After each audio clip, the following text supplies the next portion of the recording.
Hello, everyone. This is Kelly Bonsell, CEO and owner of Beyond Indigo Pets. Welcome. It is June 11th today on Thursday. We are one day away from the weekend.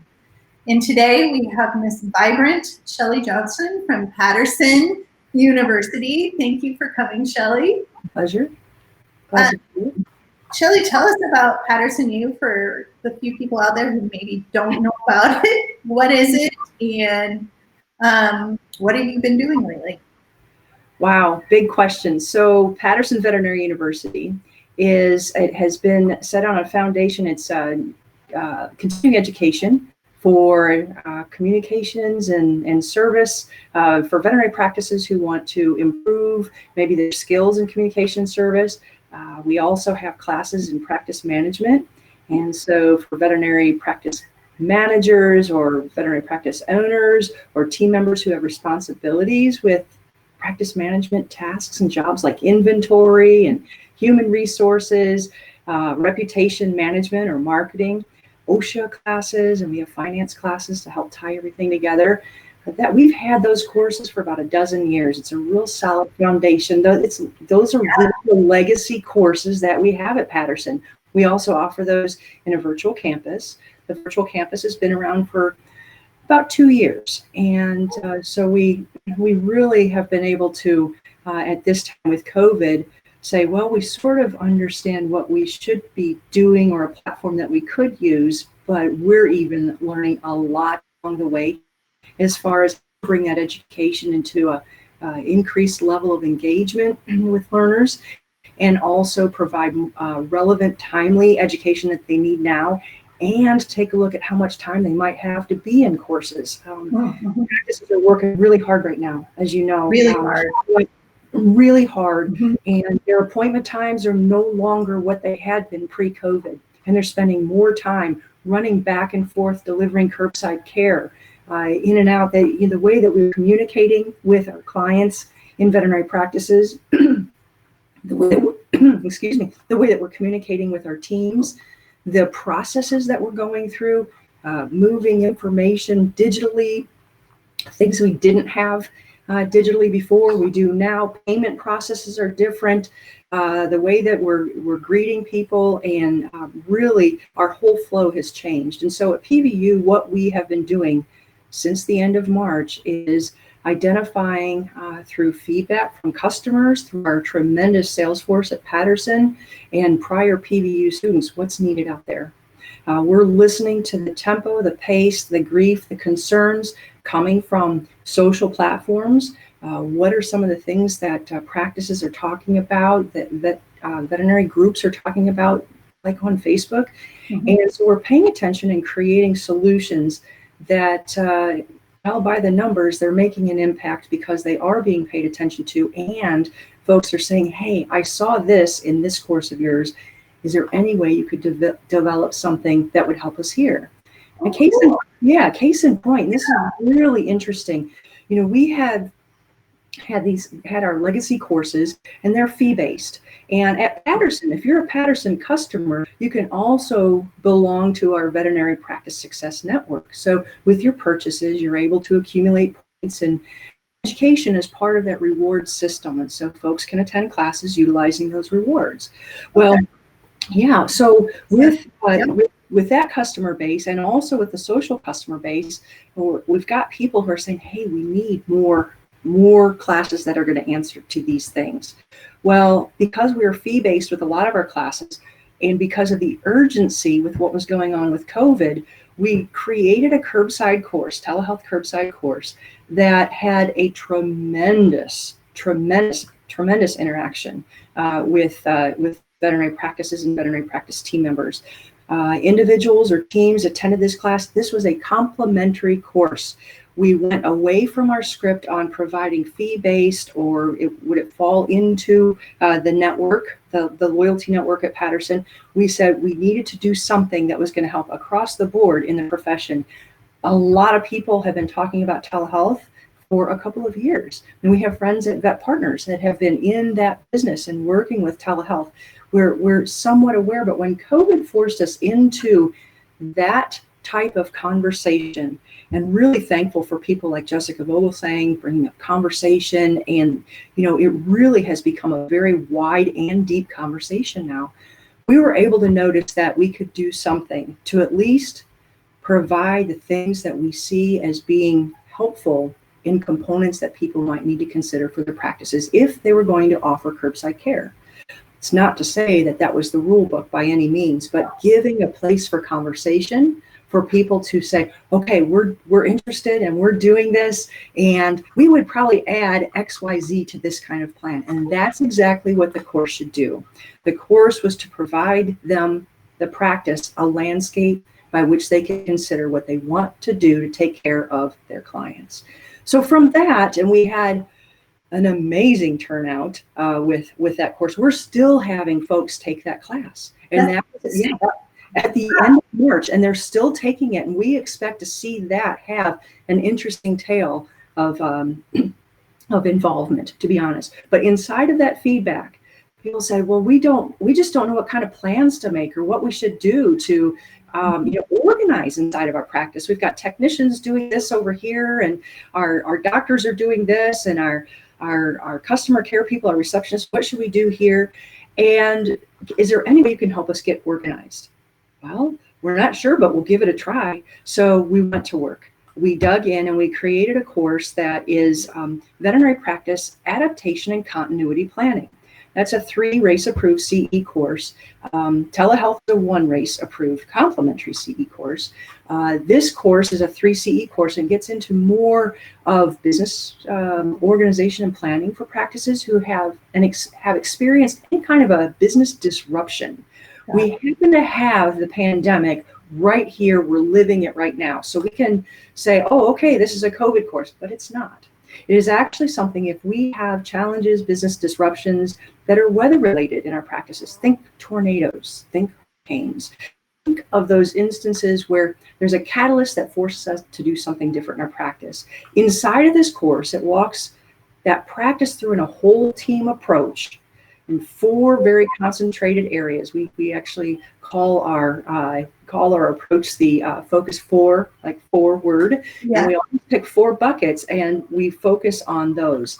And so inside of the course, we're able to help people create a plan to organize how they would handle communications, how they would handle workflows, how they would handle technology. And it gives them then that platform for structure, gives them templates to complete and fill out, whereby having training materials and helps them move into the next phase. I'm not sure we would have gotten to that course without the feedback from the curbside care course. And that's live right now, right? That course is available. It is. It went live at the end of, it was May 28th, that went live. And then on top of that, it's just been absolutely crazy. The team has been amazing at processing all of this and going into development mode and creating content.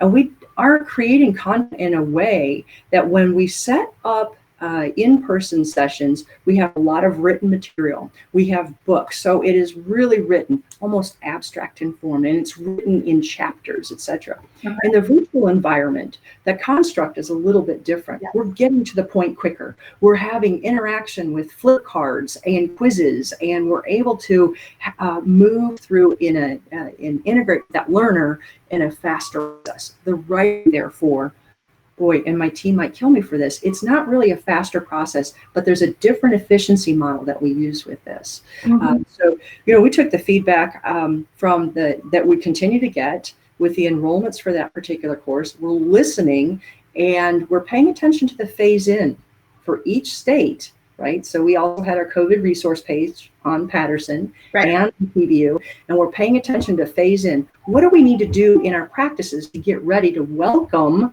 anyone back into our practices? It's going to be different across the board, but what we do know is that cleaning and disinfection and sanitizing, PPE, all of these things are critical for us to have a clean environment to walk back into. That assures us, that assures our guests, our clients coming into the practice that we've given consideration to their health and well-being, and we're confident in our approaches. So we wrote a disinfection course, which was released on Monday. That's part A of a 2-part, I guess. The second course will be infection control, and that will come out the first week of July. These courses are our first ever for PVU to be medical CE, race approved CE. So, boy, uncertainty, complexity, it challenges all of us and brings us into innovation. And that's what PVU's been up to this point. Wow, that's a lot. That's like a lot of content creation in a short period of time. It is. Right? Now, to recap, the curbside class was free. Correct. And the new classes are paid. Well, the 3 CE course, the Adaptation and Continuity Planning course, the 3C, there's a fee on that one. The Disinfection and Infection Control, complimentary. Okay, so the one infection that just released Monday, people can sign up that for free. Yep. Go through that, learn everything you guys have documented and put into place. The 3C one, I mean, I can think right now, like there's fires in Arizona with evacuation rates, you know, notices out there where I'm in Minneapolis. We, of course, just had the riots, right? It's not just COVID, like you said, there's like we have to be on top of this right now because it happened right now. Yeah. That's pretty cool. And then anybody can sign up. They don't need to be a Patterson customer. Anybody can sign up. And we've had folks from Australia, from the UK, from New Zealand. Wow, cool. From all over the world taking these classes. The telehealth course really opened our eyes to what, you know, the interest level was globally on this. And that really, it surprised me. We were behind a little bit, actually, I think. Pardon me? We were a little behind on telehealth and adaptation for technology, weren't we? I think so. Like I said, we know some professionals who have been working on telehealth landscape in med for 3 years. And I think, you know, they probably are going, oh, finally, thank you. We're having this conversation. And so we're there, you know, we're getting there. And now we have to work with each other and figure out what the best approaches are. I've heard from many colleagues who have said, you know, I had a doctor's appointment, my own appointment, and my doctor and we Zoomed. It was a telehealth appointment. We did that. And so we're all sort of now wearing a badge saying we can do this either through our own experience or trying things in our practices. So I think that it is something that it will continue to develop. We're going to find things that are going to be easy to adopt with it, and then we're going to find things that are really challenging and challenge the way that med operates and what our practice say. I mean, we have got a big conversation here, but I'm fairly confident we're going to get through that. We just don't know what that arc of time is going to look like. We're writing the textbook while we're living it. That's for sure. That's right. Well, thank you, Shelley, for coming today. This was fantastic. I want everybody to know this amazing resource that's out there that you all have worked so hard on to help them. You know, you're not doing this because you're bored. You're doing this because you're trying to help the veterinary space manage all these changes. And I think that's really great that you and your team are rolling up your sleeves and making that happen. Hey, thanks. We always have the end in mind when we start this. And for us, that really is the learner. And we're very excited to be able to have such an amazing network of people. We're not doing this alone. It is definitely a community. And, something I did want to mention is that one of the things in our processes that we've done is we have widened our review of all of the materials we create. Okay. And what that means is we used to go through a very narrow review process, and we had select few individuals take a look at materials.